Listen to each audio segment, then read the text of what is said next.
आज की एक और बड़ी खबर है, कुछ लोगों को बाबा बागेश्वर बहुत चुभ रहे हैं। बाबा ने खोल दिया कांग्रेस का पर्चा। वजह यह है कि बाबा बागेश्वर के दरबार में पिछले दिनों पहुंचे थे कांग्रेस के एक नेता कमलनाथ। ये आप देख रहे हैं, कांग्रेस के नेता भी है, वरिष्ठ और पूर्व सीएम भी रहे मध्य प्रदेश के। सीएम, पूर्व सीएम खुद पहुंचे थे बाबा के दरबार में। देखिए जमीन पर बैठे, बाबा बागेश्वर ऊपर बैठे, बाबा के आगे दंडवत थे कि मध्य प्रदेश में कुछ वोट दिला दे। अगली तस्वीर दिखाई। लेकिन ये बाबा महाराष्ट्र जाने वाले। महाराष्ट्र में कांग्रेस कह रही है बाबा की एंट्री नहीं होनी चाहिए। तो ये आखिर कांग्रेस का दोहरा चरित्र है। मध्य प्रदेश में तो कमलनाथ उनके आगे दंडवत है, लेकिन महाराष्ट्र में कांग्रेस को बाबा पसंद नहीं। सुनिए जरा।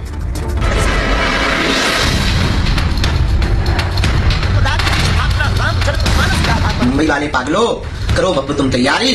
मुंबई महाराष्ट्र 18-19 मार्च को आ रहे हैं मुगदल। बाबा बागेश्वर के चमत्कार को पूरी दुनिया नमस्कार कर रही है। मध्य प्रदेश में कांग्रेस के पूर्व सीएम कमलनाथ बाबा के आगे दंडवत हो जाते हैं। महाराज जी ने आशीर्वाद मुझे आवश्यक दिया और तो सबको आशीर्वाद देते हैं। मध्य प्रदेश में कांग्रेस बाबा बागेश्वर की जयकार कर रही है, वहीं महाराष्ट्र में बाबा बागेश्वर की नो एंट्री की मांग कर रही है, बाबा पर अपमानजनक बयान दे रही है। संत के बारे में ऐसे भोंदू बाबा आकर महाराज जैसे पुरोगामी विचार के राज्यों में उनको गलत बोल रहे हैं, तो ऐसे भोंदू बाबा के ऊपर सरकार ने कार्रवाई करना चाहिए। ऐसे खुद तो महाराज बोलने वाला भोंदू महाराज ही हो सकता है। सवाल यही है कि बाबा बागेश्वर को लेकर कांग्रेस इतने कंफ्यूजन में क्यों है? क्या वोट बैंक के लिए कांग्रेस दोहरी चाल चल रही है, या बागेश्वर सरकार के हिंदू राष्ट्र वाले मिशन से कांग्रेस को डर लग रहा है? अब देखिए जरा बाबा का कार्यक्रम क्या है और कांग्रेस को परेशानी क्या है। कार्यक्रम यह है कि बाबा बागेश्वर वैसे तो मध्य प्रदेश में, छत्तीसगढ़ में अपने कार्यक्रम करते हैं, वो महाराष्ट्र जाने वाले। तो तैयारी यह है कि बाबा बागेश्वर का कार्यक्रम मुंबई में होना है। ये आप तस्वीर पहले ये देख लीजिए, उधर कमलनाथ बैठे हैं बाबा से जब मिलने गए। मुंबई के मीरा भयंदर में बाबा का दरबार सजना है।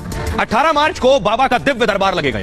19 मार्च को आशीर्वाद भभूत वितरण होगा। लेकिन कांग्रेस ने बाबा के कार्यक्रम का विरोध किया है। कांग्रेस कह रही बाबा को एंट्री नहीं मिलनी चाहिए महाराष्ट्र। सरकार से कहा है कि कार्यक्रम को फौरन रद्द कर दो।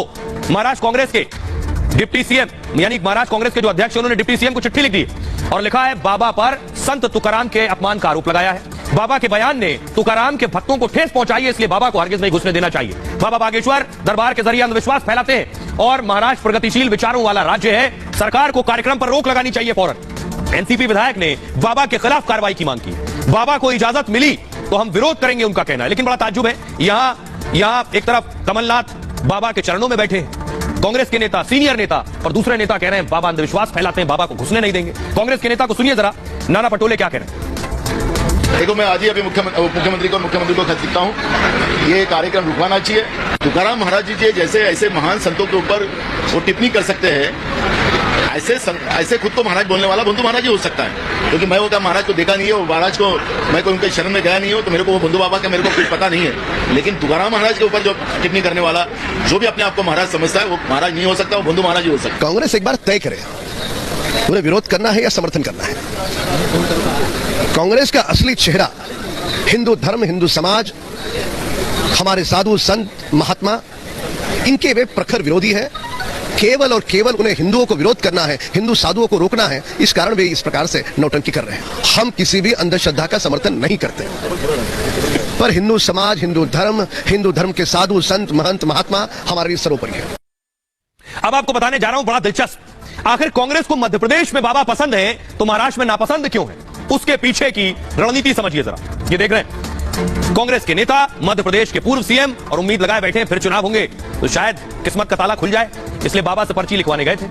कमलनाथ बागेश्वर धाम में सिर झुकाते हैं, बाबा धीरेन्द्र शास्त्री से मिलते हैं, खुद को बजरंगबली का भक्त बताते हैं, और मध्य प्रदेश में इसी साल होने हैं विधानसभा चुनाव। बाबा बागेश्वर का छतरपुर समेत 8 जिलों में असर है। 35 से 40 विधानसभा सीटों पर बाबा का प्रभाव है। दरबार में हाजिरी के जरिए नजर है 35 से 40 सीटों पर, तो इसलिए कांग्रेस को मध्य प्रदेश में बाबा अच्छे लगते हैं। महाराष्ट्र में देखिए क्या दिक्कत है। महाराष्ट्र में बाबा के विरोध में कार्यक्रम है, कार्यक्रम के विरोध में खड़े हो गए कांग्रेस। नाना पटोले ने बाबा पर विवादित टिप्पणी की है। महाराष्ट्र में संत तुकाराम के लाखों अनुयायी हैं। पुणे, सतारा, शोलापुर समेत कई इलाकों में भक्त हैं बाबा के, तुकाराम के, और 30 से लेकर 35 सीटों पर सीधा संत तुकाराम जी का असर है। बाबा ने एक बयान दिया था जो तुकाराम जी के खिलाफ था। अब उस बयान का इस्तेमाल कांग्रेस यहां करके उन 30 से 35 सीटों पर वोट चाहती है जो बाबा के विरोध करके मिल सकता है। संत तुकाराम के मुद्दे पर फायदा लेने की कोशिश है कांग्रेस की। बाबा के जरिए बीजेपी शिंदे पर निशाना साध रहे हैं। यानी अगर बीजेपी ने बाबा को एंट्री दे दी बागेश्वर जी को, तो कहा जाएगा देखिए संत तुकाराम का जिसने अपमान किया उसको बीजेपी ने एंट्री दे दी और हम तो विरोध कर रहे थे, ये कहेंगे। यह है वोट पर नजर। अब आइए आपको सुनवाता हूं, सुनिए जरा क्या कुछ कह रहे हैं वहां जो मध्य प्रदेश कांग्रेस के नेता हैं। जब उनसे पूछा गया कि तुम यहां तो बाबा बागेश्वर को गले लगा रहे हो और महाराष्ट्र में विरोध क्या कर रहे हो, तो सीधा जवाब देते किसी को नहीं बन रहा था। सुनिए। वो हिंदू राष्ट्र की मांग तो करते हैं और भाजपा उसका समर्थन करती है, लेकिन भारतीय संविधान में तो है नहीं। फिर भारतीय संविधान की शपथ क्यों लेते हैं? कुर्सी पर बैठने के लिए शपथ क्यों लेते हैं संविधान की? नाले मैं समझ रहा हूं, लेकिन अब ये उनका अपना व्यक्तिगत विचार है। यहाँ के अध्यक्ष का अलग होगा, वहां के अध्यक्ष का अलग होगा। अब ये कांग्रेस का तो दोनों तरफ के विचार रहते हैं। अब कोई मुझे नहीं पड़ता है, समझ में नहीं आता कि वो कब क्या कहते हैं। नहीं, मैं बोला ना, मुझे जानकारी नहीं है। बिल्कुल ऐसा नहीं हो सकता कि वहाँ नाना पटोले विरोध कर रहे हो, कोई और वजह होगी, कोई और चीज होगी। हम बिल्कुल इस पक्ष में हैं कि धार्मिक आयोजन अधिक से अधिक होने चाहिए। जो भी हो रहा है या होना नहीं चाहिए या हो रहा है उनने लिख के दिया, तो उनकी स्थिति परिस्थिति के आधार पे मैं अंधविश्वास के खिलाफ हूँ। तो सबकी अपनी अपनी अलग अलग विचारधारा है और धर्म को राजनीति से मत जोड़िए। धार्मिक व्यवस्थाएं अलग है, धार्मिक इच्छाएं अलग है, राजनीति अलग है। तो मैं धर्म को राजनीति से नहीं जोड़ी। इसका जवाब तो कमलनाथ जी से पूछना चाहिए कि आप ही के पार्टी के एक नेता अपने प्रदेश में उनका विरोध कर रहे हैं, जिनके दरबार में आप गए थे। कमलनाथ जी खुद उनके आश्रम में गए थे। ये कांग्रेस के नेताओं का दोहरा चरित्र है। यहाँ तो वो जाते हैं लेकिन दूसरे के पत्र लिख करके जबरदस्ती का प्रोपेगेंडा खड़ा करना चाहते हैं, अखबार में बना रहना चाहते हैं, मीडिया के साथ केवल चर्चा में रहना चाहते हैं। कांग्रेस के लोग आज से नहीं पहले से ऐसे करते आए हैं, इसलिए हर किसी बात के विषय में बोलना ताकि पेपर में छपते रहे, मीडिया में आते रहे। अब आपको दिखाने जा रहा हूं वो जगह जहां महाराष्ट्र में मुंबई में कार्यक्रम होना है। ये आप देख रहे हैं, ये पंडाल सज चुका है, कारपेट लग गया है, मंच बन गया है। बाबा बागेश्वर यहां बैठेंगे और यहां से लोगों के पर्चे निकालने वाले हैं। यहां बाबा पाठ करेंगे। लेकिन अब मैं आपको बताता हूं महाराष्ट्र को लेकर कांग्रेस विरोध क्यों कर रही है। बाबा बागेश्वर ने क्या कहा था, जिसके बाद उन्होंने माफी भी मांग ली है। बाबा ने कार्यक्रम में संत तुकाराम का जिक्र किया, तुकाराम और पत्नी के बीच विवाद का जिक्र किया था। कहा उनकी पत्नी उन्हें पीटती थी, पिटाई को उन्होंने ईश्वर की भक्ति से जोड़ा। बाबा बागेश्वर के बयान का महाराष्ट्र में उसके बाद विरोध हुआ। संत तुकाराम के भक्तों ने भी विरोध किया था, कांग्रेस एनसीपी ने भी विरोध जताया था। बाबा बागेश्वर ने अपना बयान वापस लिया। पूरे मामले पर वो माफी भी मांग चुके हैं। कहा संत तुकाराम का कद बहुत ऊंचा है। सुनिए अब जरा वो बयान सुनिए बाबा बागेश्वर का, जिस पर यह बवाल मचा।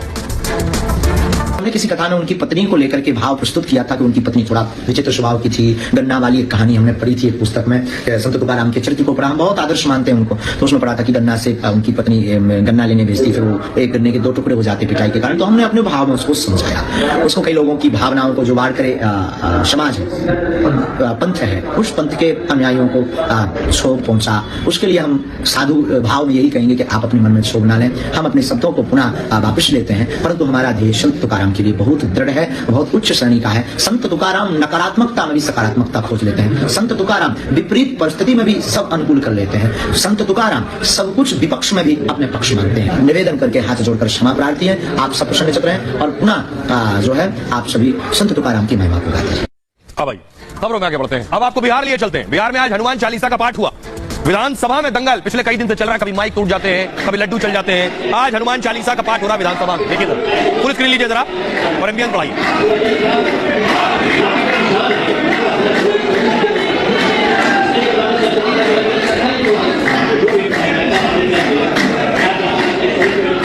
तस्वीर अब आप दूसरी देख रहे हैं। बिहार विधानसभा में जो दंगल हुआ, क्यों विधानसभा में रोज जोर आजमाइश हो रही है, पक्ष विपक्ष आपस में भिड़ रहे हैं। आज के दंगल के पीछे वजह क्या थी आपको बताता हूं।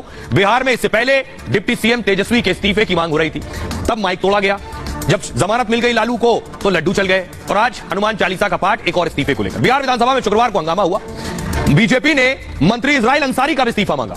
हत्या के केस में मंत्री का नाम आने पर यह आरोप लगा, कहा साक्ष्य होने के बाद भी आखिर मंत्री को गिरफ्तार क्यों नहीं कर रहे। पीड़ित परिवार को धमकाया जा रहा है और मुजफ्फरपुर के कांटी में राहुल साहनी की हत्या हुई। युवक की हत्या का आरोप मंत्री इजराइल मंसूरी पर लगा है। बीजेपी का आरोप, थाने में एफआईआर तक नहीं लिखी गई। इसी मुद्दे पर बीजेपी के विधायक वेल में धरना देने बैठ गए। तालियां बजाकर हनुमान चालीसा का पाठ करने लगे। नेता प्रतिपक्ष विजय सिन्हा ने सरकार से जवाब मांगा। बर्खास्तगी की मांग को लेकर सदन से वॉकआउट किया। उसके बाद मंत्री इजराइल मंसूरी खुद को बेकसूर बता रहे हैं। कहा वो अल्पसंख्यक है, इसलिए बीजेपी उन्हें टारगेट कर रही है। सुनिए जरा बिहार के नेताओं को, वो इस हंगामे और बवाल पर क्या कह रहे हैं। बजरंगबली का पाठ हुआ, सरकार बंटेगा। इस तरह से आती पिछड़ा समाज को बचाने को इजराइल मंसूरी के पूरा हाथ है। परिवार ने भी कहने का काम किया है और सरकार अभी तक संज्ञान में नहीं ले रही है। उसका विरोध हम लोगों ने बैठा भी और अध्यक्ष महोदय कोई बात को सुनने को तैयार नहीं है। तो स्पष्ट रूप से भगवान हनुमान जी से हम लोगों ने हनुमान चालीसा पढ़कर इस चीज को मांग की है कि ज्ञान दें इनको। हनुमान जी का लड्डू दे रहे थे तो इन लोगों को नहीं पच रहा था। इन लोगों के देसी घी का जो हनुमान जी का लड्डू था, वो प्रसाद था, वो इन लोगों ने फेंकने का काम किया। और आज सदन के अंदर जब सवाल और जवाब का जब समय रहता है, प्रश्नकाल जब चलता है, उस समय इन लोगों ने